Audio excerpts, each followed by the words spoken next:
So one of the things that's been a very important part of Yamaha synthesizers is to really kind of highlight our history as a synthesizer manufacturer. In fact, I can show you my history by turning my back to you, and you can look at about 45 years of history right on my back here. So you have the montage at the top, and it goes all the way to the SY-1. So we are in the process, we have here a little synth museum.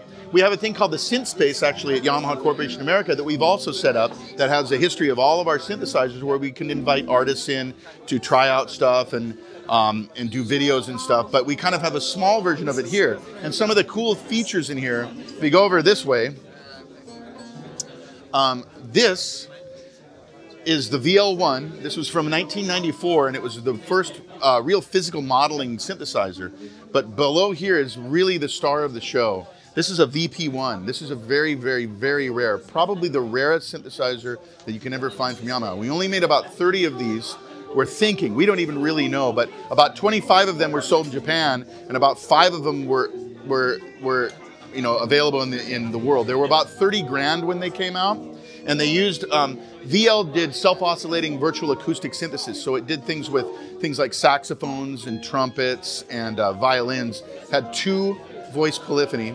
The VP-1 was more virtual percussion module, 16 voice polyphony, but for the time it's completely physical modeling.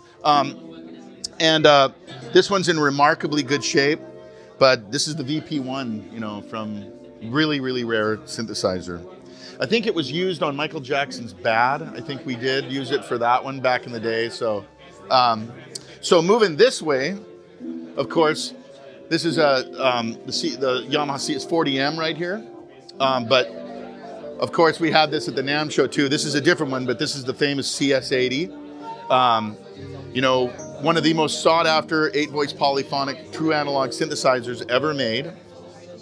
As you go kind of this way, you have your TX-816, 8 DX7s in a rack. That's about circa 1984.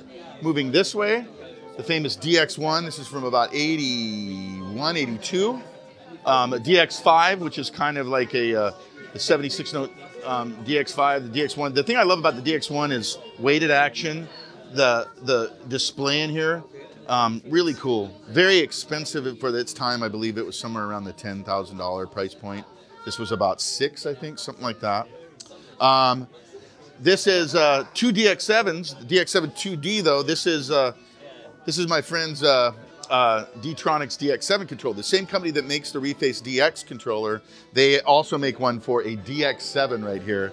And then, the last 2 pieces, these are personal pieces to me. This is the DX200 and the AN200. I remember when these came out probably about 15 years ago, I guess. They were just kind of cool little groove boxes back in the day that used AN technology or analog physical modeling technology, and this one uses FM 6-operator DX7 technology, but in kind of a cool groove box format. So, so that's our little synth museum at Superbooth here. It's just really awesome, and I love what they did here. If you look at there's some videos up here. I actually put these up on Yamaha Synth. This is an hour and 30-minute video from 1994 that was the history of Yamaha synthesizers. And they just bought all these old TVs and put them around. And it's like the coolest display. It's awesome how they did this. Yeah, so anyway, that's the Synth Museum here at Superbooth 18 in the Yamaha booth. Thanks a lot. Yeah, I appreciate it. Yeah.